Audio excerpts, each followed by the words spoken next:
সৃজন ঘর 12 মিনিট সিরাত।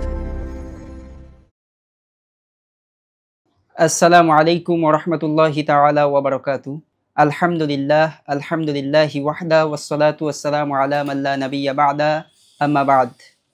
কাছে কিংবা দূরে, দেশে কিংবা প্রবাসে, যে যেখান থেকে দেখছেন সবাইকে প্রীতি, শুভেচ্ছা ও মোবারকবাদ জানিয়ে শুরু করছি সৃজনগড় 12 মিনিট সিরাত ভিডিও বক্তব্য প্রতিযোগিতা 2025। এই প্রতিযোগিতায় সঙ্গে আছি আমি মোহাম্মদ ইয়াসিন আরাফাত, অধ্যয়ন করছি ইসলামী বিশ্ববিদ্যালয় কুষ্টিয়াতে। সম্মানিত সুধী, আজ আমরা কথা বলবো বিশ্বনবী হযরত মুহাম্মদ সাল্লাল্লাহু আলাইহি ওয়াসাল্লামের বর্ণাঢ্য জীবনী নিয়ে। চারদিকে যখন বাতিলের জয় জয়কার, মানবতার ক্রন্দন রোল, অন্ধকারে ডুবেছিল যখন আরবের দিগন্ত, সত্যের আলো নিবে জ্বলছিল মিথ্যার প্রদীপ অনন্ত, অন্ধকারে রেখেছিল যখন তাগত প্রাণ, চারদিকে শোনা যেত রক্ত ঝরার গান, কন্যা সন্তান জন্ম নিলে শোনা যেত মায়ের হাহাকার, পিতার হাতে হতো সেই শিশুর জীবন হার। ঠিক এমন এক যুগ সন্ধিক্ষণে মাজলুম মানবতাকে মুক্তি দিতে এ ধরায় আগমন করলেন বিশ্বনবী হযরত মুহাম্মদ সাল্লাল্লাহু আলাইহি ওয়াসাল্লাম। সম্মানিত সুধী, আমরা বিশ্বনবী সাল্লাল্লাহু আলাইহি ওয়াসাল্লামের জীবনীকে তিনটি ভাগে ভাগ করতে পারি। প্রথম ভাগে নবুয়তের পূর্বে 40 বছর, দ্বিতীয় ভাগে নবুয়তের পরে মক্কায় 13 বছর, তৃতীয় ভাগে হিজরতের পরে মদিনায় 10 বছর। আল্লাহ রাসূল সাল্লাল্লাহু আলাইহি ওয়াসাল্লাম জন্ম নেওয়ার 6 মাস পূর্বেই তার পিতা ইন্তেকাল করেন। রাসূল এতিম হয়ে জন্মগ্রহণ করেন। তারপর আরবের প্রথা অনুযায়ী বিশ্বনবী হযরত মুহাম্মদ সাল্লাল্লাহু আলাইহি সাল্লামকে দুধ পানের জন্য হালিমাতুস সাদিয়া রাদিয়াল্লাহু তাআলা আনহার কাছে প্রেরণ করা হয়। আল্লাহ রাসূল সেখানে 6 বছর অবস্থান করেন। 6 বছর পরে তিনি যখন আপন মাতৃ করে ফিরে আসেন, তার কিছুদিন যেতে না যেতেই মা আমিনাও ইন্তেকাল করেন। রাসূল সাল্লাল্লাহু আলাইহি ওয়াসাল্লামের লালন পালনের দায়িত্ব এসে বর্তায় দাদা আব্দুল মুত্তালিবের কাছে। কিন্তু 2 বছরে যেতে না যেতেই 8 বছর বয়সে দাদা আব্দুল মুত্তালিবও ইন্তেকাল করেন। রাসূল সাল্লাল্লাহু আলাইহি ওয়াসাল্লামকে লালন পালন করেন চাচা আবু তালিব। প্রায় 42 বছর রাসূল সাল্লাল্লাহু আলাইহি সাল্লামকে তিনি আদর যত্ন সোহাগ দিয়ে তিনি আগলে রেখেছেন। 12 বছর বয়সে যখন রাসূল উপনীত হলেন, একদিন চাচা আবু তালিবের সাথে তিনি বাণিজ্যিক সফরে সিরিয়ায় গেলেন।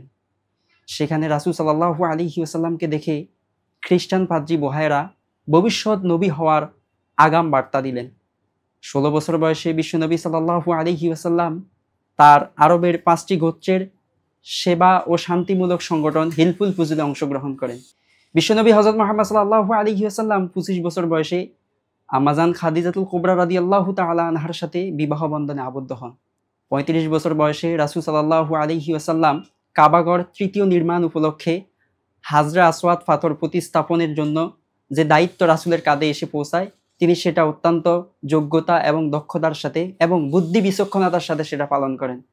39 বছর বয়স পর্যন্ত বিশ্বনবী হযরত মুহাম্মদ সাল্লাল্লাহু আলাইহি ওয়াসাল্লাম আপন পর শত্রু মিত্র সব মানুষের কাছে তিনি আল আমিন আস সাদিক উপাধিতেই ভূষিত ছিলেন।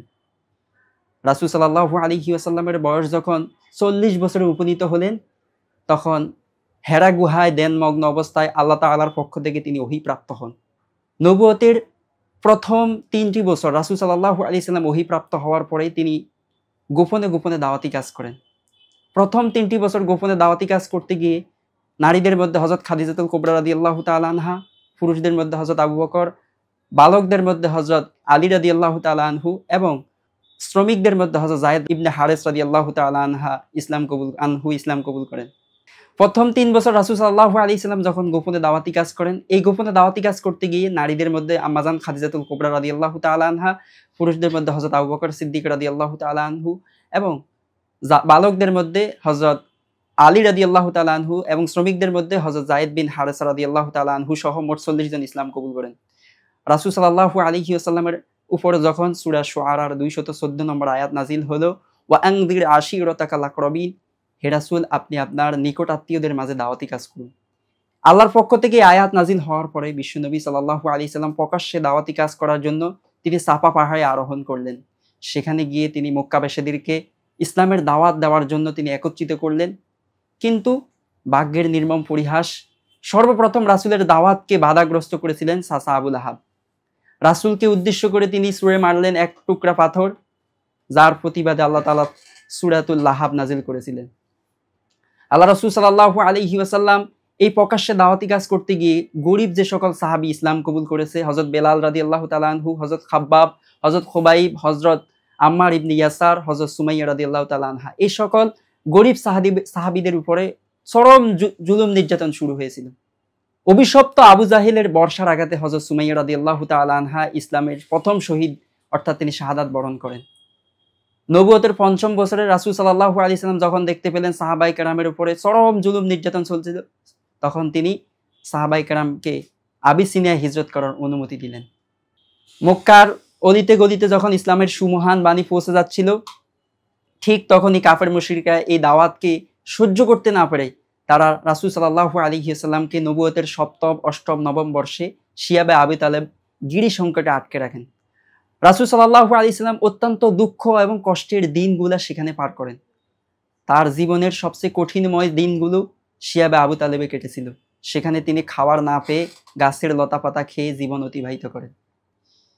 নবুয়তের ১০ম বছরে যখন আম্মাজান খাদিজাতুল কুবরা রাদিয়াল্লাহু তাআলা আনহা এবং চাচা আবু তালিব ইন্তেকাল করেন, রাসূল সাল্লাল্লাহু আলাইহি সাল্লাম অনেক বেশি শোকে শোকাতুর হয়ে পড়েন। এই শোককে শক্তিতে পরিণত করে তিনি ছুটে গেলেন তায়েফের ময়দানে, দাওয়াতি কাজ করতে গেলেন। সেখানে তায়েফবাসীদেরকে ইসলামের সুমহান বাণী পৌঁছালেন। কিন্তু তায়েফবাসীরা তো আল্লাহ রাসূলের দাওয়াত কবুল করলই না। রাসূল সাল্লাল্লাহু আলাইহি সাল্লামকে তারা পাগল, গণক, জাদুকর উপাধি দিয়ে তার পিছে লেলিয়ে দিল একদল দুষ্ট বালকদেরকে। তারা রাসূল সাল্লাল্লাহু আলাইহি ওয়াসাল্লামকে পাথরের আঘাতে আঘাতে তার শরীর রক্তে রঞ্জিত করে ফেলল। কিন্তু বিশ্বনবী সাল্লাল্লাহু আলাইহি সাল্লাম তাদেরকে বদদোয়া না দিয়ে একটি পাশে খেজুর বাগানে আশ্রয় নিয়ে তিনি আল্লাহর কাছে দোয়া করলেন, আল্লাহুম্মা ইলাইকা আশকু দুআফা কুওয়াতি ওয়া কিল্লাতা হিলাতি। আল্লাহ তাআলা, আমি আপনার কাছে আমার শক্তির দুর্বলতা, অসহায়ত্বের অভিযোগ জানাই। তিনি তায়েফবাসীদের হেদায়েত কামনা করে দোয়া করেন, আল্লাহুম্মা হদি সাকিফান ওয়া আতি বিহিম। আল্লাহ তাআলা, আপনি সাকিব গোত্রের মানুষদেরকে আপনি হেদায়েত দিন। বিশ্বনবী সাল্লাল্লাহু আলাইহি সাল্লাম নবুয়তের ১২ বর্ষে তিনি আল্লাহর পক্ষ থেকে দিদার লাভের উদ্দেশ্যে মেরাজে ছুটে যান। তারপর নবুয়তের ১৩তম বর্ষে আকাবার শপথ অনুষ্ঠিত হওয়ার পরে যখন এই মক্কাতে আর জুলুম নির্যাতনে টিকে থাকা যাচ্ছিল না, ঠিক তখনই আল্লাহর পক্ষ থেকে যখন আদেশ আসলেন, তিনি মক্কা থেকে মদিনায় হিজরত করলেন। হিজরতের সময়ে আল্লাহ রাসূলের সঙ্গী ছিলেন হযরত আবু বকর রাদিয়াল্লাহু তাআলা আনহু। আল্লাহ রাসূল সাল্লাল্লাহু আলাইহি ওয়াসাল্লাম আবু বকর রাদিয়াল্লাহু তাআলা আনহু যখন একত্রিত ছিলেন, তখন সাওর গুহায় আশ্রয় নিলেন। সেখানে আবু বকর রাদিয়াল্লাহু তাআলা আনহু কাফেরদের দেখে তিনি বললেন যে, আমরা তো ধরা খেয়েই গেলাম। আল্লাহ রাসূল বললেন, লা তাহজান ইন্নাল্লাহা মা'ানা। আবু বকর, ভয় পেও না, আল্লাহ তাআলা আমাদের সাথে আছেন। আল্লাহ রাসূল যখন মদিনায় পৌঁছালেন, তখন তিনি হিজরতের ১ম বর্ষে মসজিদে নববী এবং মসজিদে কুবা প্রতিষ্ঠা করেন। তারপর আনসার সাহাবী এবং মুহাজির সাহাবীদের মাঝে এক সৌহার্দ্যপূর্ণ সম্পর্ক গড়ে তোলেন, যেটা ইসলামের ইতিহাসে এক অনন্য দৃষ্টান্ত। মদিনা সনদ প্রণয়ন করেন। হিজরতের ৩য় বর্ষে বিশ্বনবী সাল্লাল্লাহু আলাইহি সাল্লাম উহুদ যুদ্ধে অবতীর্ণ হন। সেখানে ৭০ জন সাহাবী শাহাদাত বরণ হয় রাসূল সাল্লাল্লাহু আলাইহি সাল্লামের আদেশ অমান্য করার কারণে। তারপর হিজরতের ৪র্থ বছরে উম্মে সালমা রাদিয়াল্লাহু তাআলা আনহার সাথে রাসূল সাল্লাল্লাহু আলাইহি সাল্লাম বিবাহ বন্ধনে আবদ্ধ হন। হিজরতের ৫ম বছরে আল্লাহর পক্ষ থেকে পর্দার আয়াত নাজিল হলো এবং জেনা ব্যভিচারের শাস্তির হুকুম নাজিল হয়। হিজরতের ৬ষ্ঠ বছরে বিশ্বনবী সাল্লাল্লাহু আলাইহি সাল্লাম ১৪০০ সাহাবী নিয়ে যখন উমরা পালনের উদ্দেশ্যে মক্কায় ফিরে আসলেন, কাফেররা রাসূল সাল্লাল্লাহু আলাইহি সাল্লামকে বাধা দিলেন, উমরা করতে বারণ করলেন। রাসূল সাল্লাল্লাহু আলাইহি সাল্লামের সাথে তাদের সন্ধি হলো ১০ বছরের। এদিকে হযরত ওসমান রাদিয়াল্লাহু তাআলা আনহুর হত্যার গুজব রটিয়ে দেওয়া হলে বিশ্বনবী সকল সাহাবীকে একত্রিত করে বাবলা গাছের নিচে শপথ নিলেন, লাকাদ রাদিয়াল্লাহু আনিল মুমিনিনা ইয ইউবাইউনাকা তাহতাশ শাজারা। আল্লাহ রাসূল সাল্লাল্লাহু আলাইহি সাল্লাম হিজরতের ৭ম বর্ষে তিনি খায়বার যুদ্ধে অবতীর্ণ হন এবং সেখানে কামুজ দুর্গ বিজয় লাভ করেন। হিজরতের ৮ম বর্ষে আবার ১০,০০০ সাহাবী নিয়ে বিশ্বনবী মক্কায় অবতীর্ণ হলেন এবং সেখানে বিনা রক্তপাতে ইসলামের ইতিহাসে মক্কা বিজয় লাভ করলেন। আল্লাহ রাসূল সকল মানুষকে সাধারণ ক্ষমা ঘোষণা করলেন। হিজরতের ৯ম বর্ষে রাসূল সাল্লাল্লাহু আলাইহি সাল্লাম তাবুক অভিযান পরিচালনা করেন। সর্বশেষ হিজরতের ১০ম বর্ষে আল্লাহ রাসূল সাল্লাল্লাহু আলাইহি সাল্লাম আরাফাতের ময়দানে বিদায় হজের ভাষণে বিশ্বনবী সাল্লাল্লাহু আলাইহি ওয়াসাল্লাম মানবাধিকার প্রতিষ্ঠা করেন। তিনি বলেন, আরবের উপরে অনারবের, অনারবের উপরে আরবের কোনো মর্যাদা নাই শুধুমাত্র তাকওয়া ছাড়া। এছাড়াও আল্লাহ রাসূল সাল্লাল্লাহু আলাইহি সাল্লাম নারীদের অধিকার প্রতিষ্ঠা করতে তিনি বলেন নাই, তিনি বলেছেন, ফাত্তাকুল্লাহা ফিন নিসাই ফাইন আখাজতুমুহুন্না বিআমানাতিল্লাহ। তোমরা নারীদের ব্যাপারে আল্লাহকে ভয় করো, কারণ তোমরা তাদেরকে আল্লাহর আমানতে গ্রহণ করেছো। আল্লাহ রাসূল বিদায় হজের ভাষণে সর্বশেষ বলে গেছেন, তারাকতু ফীকুম আমরাইন লান তাদিল্লু মা তামাসসাকতুম বিহিমা কিতাবাল্লাহি ওয়া সুন্নাত রাসূলি। আমি তোমাদের জন্য দুটি জিনিস রেখে যাচ্ছি, যদি তোমরা এই দুটি জিনিস আঁকড়ে ধরো তাহলে কখনোই তোমরা পথভ্রষ্ট হবে না। বিশ্বনবী হযরত মুহাম্মদ সাল্লাল্লাহু আলাইহি ওয়াসাল্লামের জীবনী আমাদের জন্য সর্বোত্তম আদর্শ। তিনি আমাদের জন্য যে সুমহান আদর্শ রেখে গেছেন, এই আদর্শ যদি আমরা আমাদের জীবনে অনুসরণ করি তাহলেই আমরা আমাদের পারিবারিক জীবন, আমাদের সামাজিক জীবন, আমাদের রাষ্ট্রীয় জীবন, সব জীবনেই আমরা সফলতা অর্জন করতে পারবো। আল্লাহ রাসূলের জীবনেই আমাদের জন্য সর্বোত্তম আদর্শ। আল্লাহ তাআলা সূরা আহজাবের 21 নম্বর আয়াতে সে কথাই বলেছেন, লাকাদ কানা লাকুম ফি রাসূলিল্লাহি উসওয়াতুন হাসানাহ।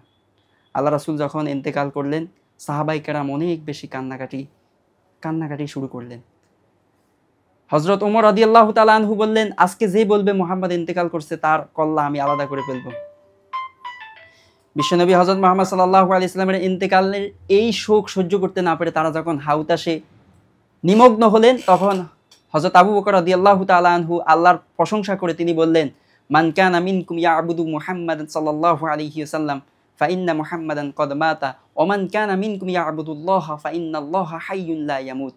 যদি তোমরা মুহাম্মাদের পূজা করো তাহলে জেনে রাখো মুহাম্মদ ইন্তেকাল করেছে, আর যদি তোমরা আল্লাহর ইবাদত করো তাহলে জেনে রাখো আল্লাহ তাআলা ইন্তেকাল করেননি, তিনি কখনোই ইন্তেকাল করবেন না, তিনি চিরঞ্জীব, চিরস্থায়ী।